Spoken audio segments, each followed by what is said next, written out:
I have a question. Why don't we see light heavyweights? Is that the way we are as a country in terms of like, I don't know, is that our DNA in that we have some heavies, but then we got a lot of like the lighter classes? Like, there's no one we're sort of seeing the light heavyweight division. Like, is that Maybe they go to other sports when they're that size. swimming? Yes, definitely swimming. Yeah, maybe they're playing rugby or AFL or like the bigger boys play rugby league or union. Yeah, I don't know. The simple answer is I don't know, but it just seems that we don't get nominations there, and there's very few active fighters in those divisions. You look on Tapology and stuff like that. So yeah, I don't know. I'd assume that when you're that size, you've got other sporting options that yield probably a higher chance of making more money somewhere else. Is there anyone like outside of those divisions? Is there anyone that you sort of see coming up that you like? I know obviously we mentioned, we've got Caleb and Joey fighting at Eternal 70. Yeah. But like, who could you name in terms of, the guys and the girls that are coming up at the moment through any weight class who people should be keeping their eye on? I love Quillan Salkill. Yeah. I think he's amazing. Such a good fighter. I'm a massive fan of Sem Kakembo. He's one to watch. I really Matt Myers is a savage. John Fraser's is a complete savage. You want to talk about two of those fighters I talked about at the start who just want to steamroll straight through everybody. That's them two right there. Yep. I love those guys to watch, and I think all of those people I mentioned, could go on and have very bright futures in the sport. Yeah, John dealing with his own injury as well, still in the sling. I think I actually might have seen him at the Eternal 73 event with the sling on. I think he was there. I think I saw him in the crowd getting around. Yeah, he popped into the gym. Great guy, great fighter. I look forward to seeing his comeback and seeing what he comes up with and seeing his fight to get that title back. And Matty Myers is not going to be an easy man to wrestle a title off, I can assure you. So yeah, it's an interesting one. Is that the plan, to get those guys to fight each other again? I think it would be good for both of them to fight someone else in the meantime. But whatever, like both of them are in a position they could kind of, if they called, both of them wanted the rematch, we could definitely make it happen. But if they want to go, if one of them wants to go and fight someone else, I guess it makes it a bit more tough. But either way, they both need to be out as soon as possible. We need to keep that middleweight division rolling. And what about Jack? I mean, obviously a lot of speculation in terms of what could be next for him. Do you as a coach, do you sort of look at the landscape and think, well, we might sort of like that guy to sort of Jack? I think he's mentioned Vicente Luque as a guy that he might sort of potentially look at. Is there anyone else sort of on the horizon that maybe sort of identifying as an opponent? Any other talks around, like, who maybe he's being targeted for? Not really. It's pretty fresh off that. There's a big welterweight fight this weekend that we'll have our eyes on closely with Shavkat and Jeff Neal. So, but anyone really, like honestly, like anyone in that top 15, we're good to go. Happy for, welcome. Would you take anyone outside of the top 15 if there wasn't anyone available immediately, or would you rather wait? Yeah, it would come down to time. I think there's a timeline as well. Like we want to fight 3 times a year. So we need a sort of mid-year fight. But look, Jack will fight anybody. If they put an opponent in front of us and say it's this or nothing, then he's going to take the fight. So Jack would literally sign any contract to put in front of him for anyone. But now it's about being smart, right? And trying to elevate him up, keep elevating him. But any of those guys above him, please, we will sign in a heartbeat. Yeah, I think everyone's excited to see him get back in there as soon as possible. I mean, definitely one of the best, like, 4 fights you could sort of ask for, or anything we've sort of seen, regardless of where they're from, Australia or outside of Australia. Like, 4 fights, 4 finishes inside the first round. Like, it's incredible. I mean, that's more than you could have asked for. But I mean, you've been his coach for so long. I mean, this wouldn't be surprising to you to see these results, right? It definitely doesn't surprise me. It doesn't make it any less amazing. But it's never a shock. I know how good Jack is. I've watched him for 10 years. you know, and none of it surprises me, although it is unbelievable. Do you know what I mean? To just even be there. Like, I used to do this sport when people used to laugh at you for doing it.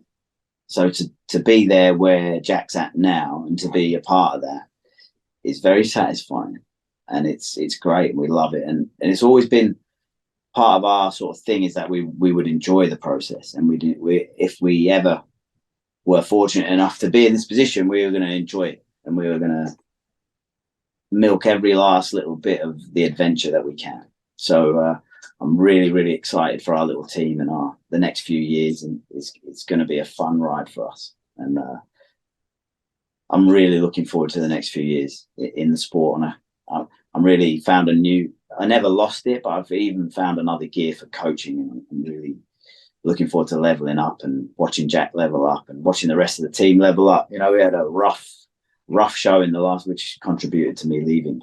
I'm a very bad loser.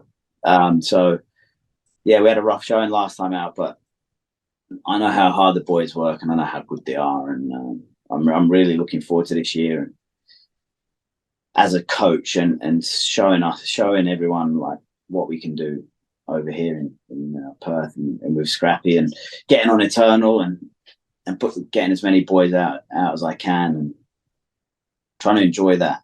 I'm going to try and enjoy it this year. I'm not going to have any more storming out. Let's leave that as the first show of the year. Storm out, set the bar really low, and I'll try and behave better at each show. So by the end of the year, I might sit in the crowd and enjoy one. I think you should give it a shot, because as I said at the top, incredible from my perspective. And I think for anybody watching that hasn't gotten along to a show, and it's very rich for someone like me to say, is being a part and like doing work with Eternal, and for you to say as well that you run the show. But it really is like, there's nothing like being there, whether you're cage side or whether you're sort of sitting in the crowd. And happily to admit myself, like, I was pleasantly surprised. Like, I wanted to sort of go there and sort of drink it all in and sort of see like how everything kind of works. But I sort of sat there for the first however many fights, just absolutely amazed at like what I was sort of seeing. I've watched a lot of MMA. I've been an MMA fan for a long time, but you just can't quite gauge on TV what it's like. You can listen to the commentary team tell you what's going on there and listen to this crowd, but it's not the same. And no.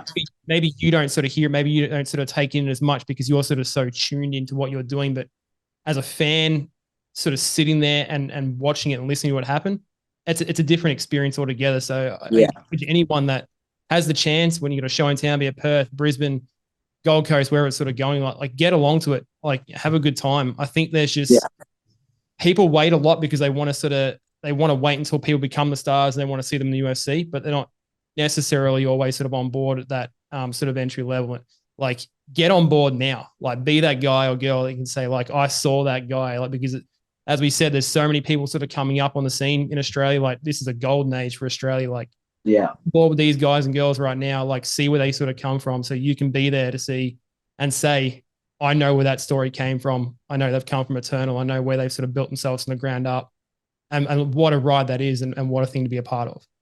And the point you make is actually amazing, because oftentimes, especially when we used to travel to shows interstate, where for both of us, Cam and we were sharing an Airbnb or whatever, we'd always go back after the show and watch the fights on Fight Pass.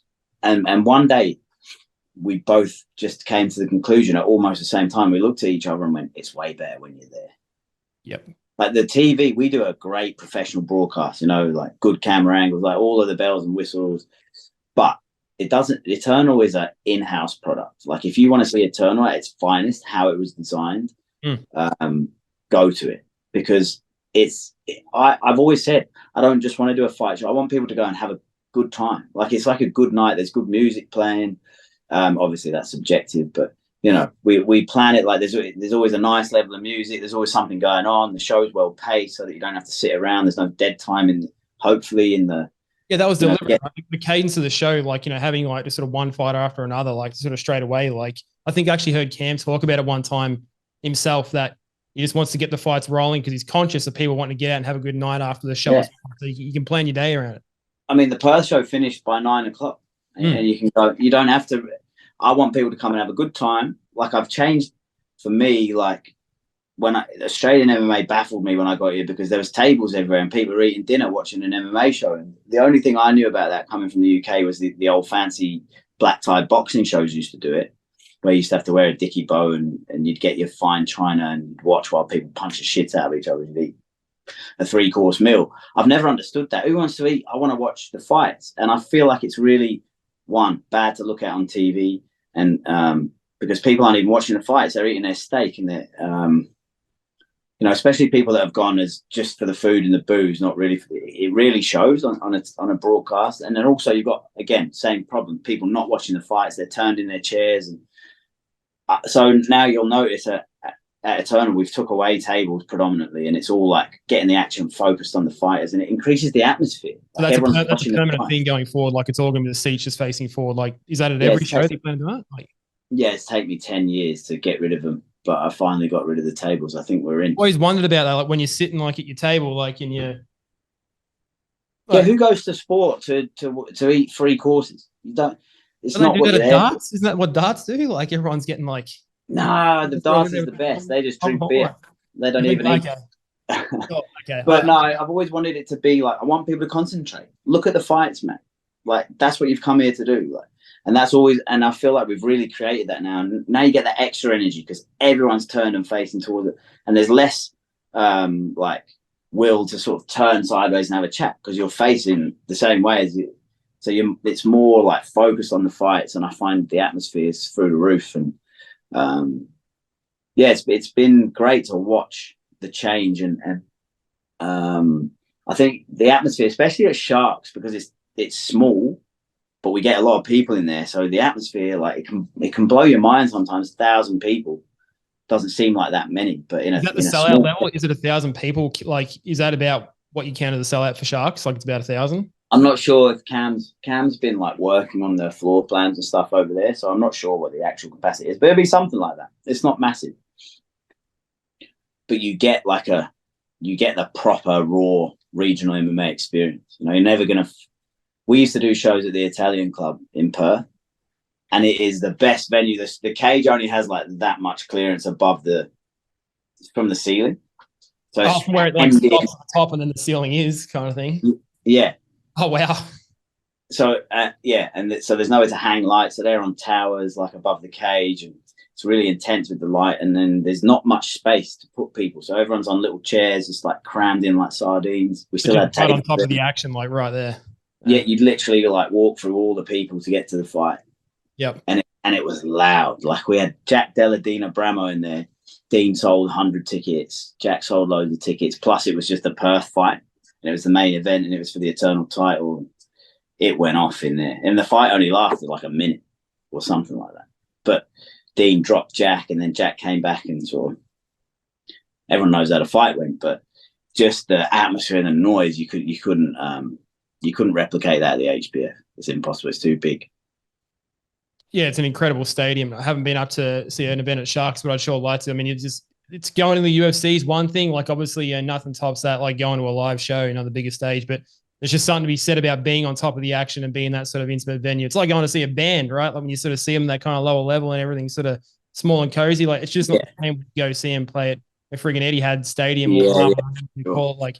And that's just another reason like why like get along and enjoy these shows and experience for yourself. For however many shows we got coming up this year, but there's a lot to look forward to. Obviously, we've got March 18 for Eternal 74, Joey Luciano versus Caleb Rideout for their title, for the welterweight title. So that's going to be a huge one. Lots to look forward to there. Yeah, I'm really looking forward to that fight. And I'm looking forward to a show without Cam telling me what to do the whole time because he's going to be in London for Casey's fight. So right. Okay. So it's just going to be you behind the wheel. Yeah, I'm the boss, mate. I'm the boss. So it could all go horribly wrong in March. If you're coming to March, it could be a comedy show, not a fight show, because I'm being left holding the baby. But it could go very right. So it could, like I said at the start, I'll do my best. It's a good get out of jail free card. That I'll just ring Cam, tell him I did my best. Yeah, it's all right. It's give it a shot. It's good. It's going to be great. And I've always felt very privileged that Cam lets me hold his baby because he founded Eternal back in the day, and I feel like I jumped on the bandwagon late.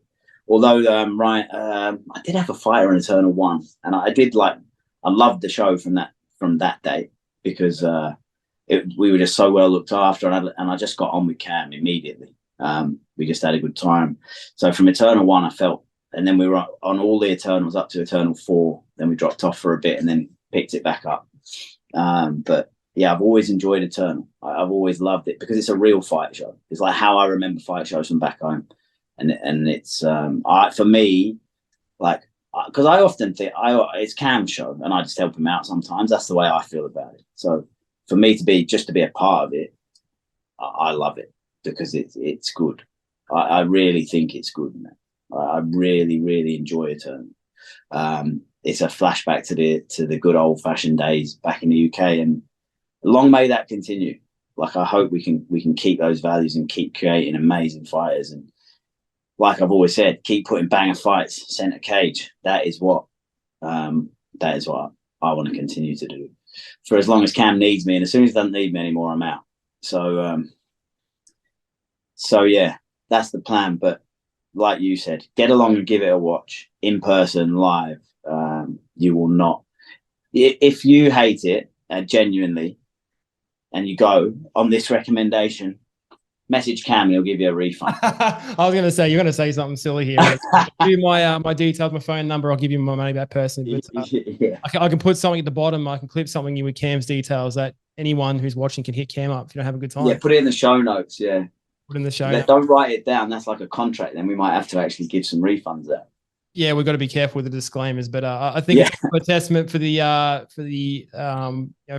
willingness to say, hey, get along to have a good time with this show, because very confidently that you're going to have a good time regardless. So jokes aside, get yourself along to a show. I'll tell you what, here's a better deal. If you come to March and you come up to me in person and I legitimately believe you haven't had a good time, I'll personally pull your ticket money out of my pocket and hand it to you. And if I don't have any cash on me, the deal's off.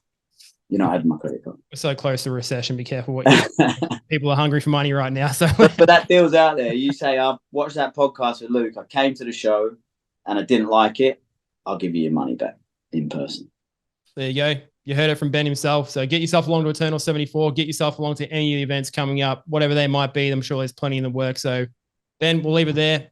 Thanks for joining me on the show. Privileged to talk to you for the first time face to face. So let's do it again in the future. Some point. Magic. Thanks, Luke. Thanks for all your hard work. We appreciate it, mate. Appreciate me having on board, man. Thank you very much. Cheers, mate. Bye.